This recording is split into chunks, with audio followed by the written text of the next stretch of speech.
What's up guys, my name is Garrett Porter and I'm going to be unboxing the Sony A7IV today. I've been waiting so long to have like a full frame camera that has an interchangeable lens and I'm so excited to open this. I also have a Sigma 24 to 70 millimeter f2.8 lens and I cannot wait to open that either. I've been shooting on the Sony ZV-1. That's what I'm shooting on right now. It's a great camera, but it's going to be a backup from now on. So I want to make this a very quick review to just kind of show you guys what it's like to get one, open it up, and talk about what's inside. So let's get into it. Opening it up, the first thing you see looks like some limited warranty, an instruction manual, that kind of thing. The papers that no one really cares about. Actually, for legal reasons, I care about it. We also have a USB. A strap for your wrist, a port for the USB, a battery. It does not come with multiple batteries. It does not come with a battery charger. So I'm guessing it's just a fully charged one battery that comes with the camera. You will have to buy more on your own separately. Now getting into the camera. It is wrapped in white cloth just like baby Jesus. Dude, I'm so excited, bro, because like it's actually been a long time. I've been waiting and saving up so I could buy a nice camera to really start my business. Oh man, it's beautiful. Oh man. Woo. Right. Here's the camera. I got it, bro.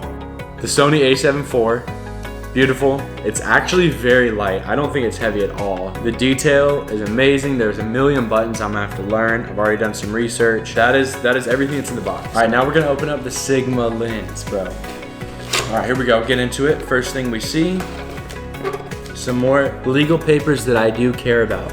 I think Sigma is from Japan, so a lot of the manual is written in Japanese. Oh shoot. A shoulder strap, wrist strap, something to be able to carry. It looks like it's coming in a bag. Let's see what this is all about. Right there. Yeah, it comes in a little case, bro. What? That's one thing I heard about Sigma. If you're buying from Sigma over like Tamron or something, it's built to last. It's not made out of like some plasticky material. And no hate on Tamron, I just think the Sigma is better quality in the way that they make it. Obviously G Master, fantastic lens. It's just out of my budget, unfortunately. So Sigma was the best budget one for me that still has high quality. Until I get like a nice camera bag, I think I'm gonna keep the case. Oh my goodness, bro, this is actually heavy. I think this is heavier than the camera, bro. The lens is heavier than the camera. It's got like the autofocus and manual focus switch. It's got the lock on it right there. Obviously the 24 to 70 millimeter. It's got the auto. If you're gonna manually focus, it's got basically the dial for it. And then an extra layer of protection right there. So now let's attach the lens to the camera. I heard a click. First thoughts, the camera, the A7IV is light, okay? The lens is pretty heavy, but I'd rather it be a heavy duty, well-made camera made out of real metal, not plastic, that is gonna last a long time and hold its value for a long time than have a cheaper feeling lens that you're like unsure about, right?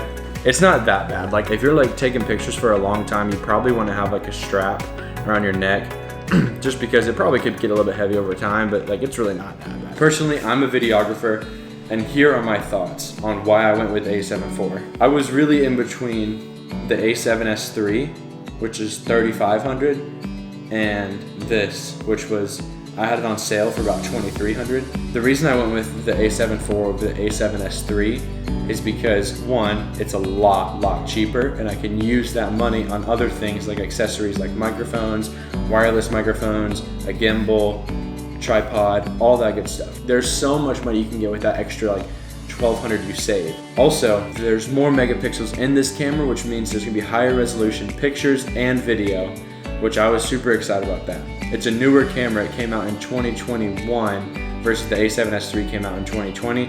So there's newer features and newer software, firmware updates that are in this camera, like the breathing effect that Sony released with this camera. There's also like a dust cleaner or something like that. There's just more updates. It's gonna hold its value longer since it's a newer camera.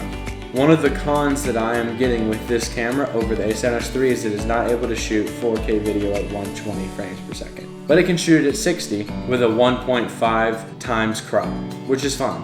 And I don't see myself like ever shooting 120 frames per second, even as a videographer. So I was like, I don't think that it's gonna be that big of a difference if I have that or not. It was definitely not worth an extra $1,200. And that was like the main pro of having the A7S III. Maybe more of a cinematic looking image, but I've heard that the image quality is about the same, and if not sharper on the A7 IV. So I was like, this is not that hard of a decision.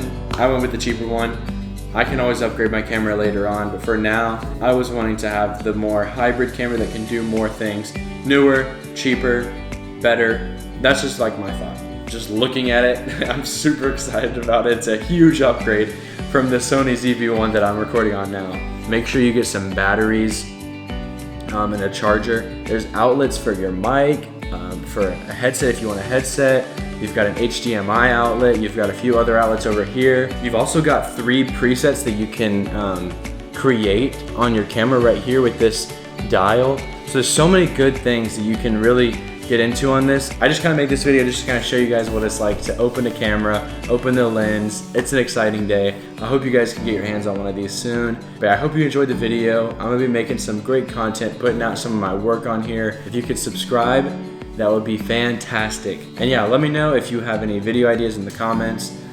But hopefully I'll see you soon. See you guys.